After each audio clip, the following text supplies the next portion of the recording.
வணக்கம்.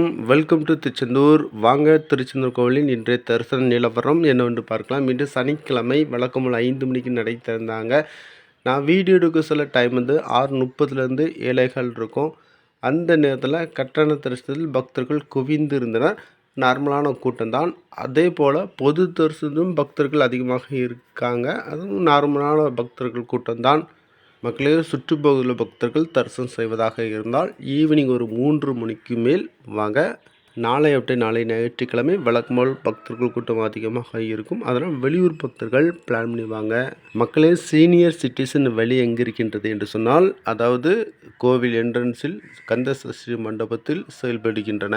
இன்றைய தகவல் மக்களே, அதாவது ராஜகோபுரத்திற்கு வலதுபுறத்தில் கும்பாபிஷேகத்திற்காக யாகசாலை கூட நாளை அமைச்சர் சேகர் பாபு அவர்கள் தொடங்கி வைக்கிறார். மக்களே, முருகப்பெருமனை கடைக்கன் பார்வைப்படுவதற்கு நம்ம சேனல் சப்ஸ்கிரைப் பண்ணுங்க, லைக் பண்ணுங்க, ஷேர் பண்ணுங்க. நன்றி.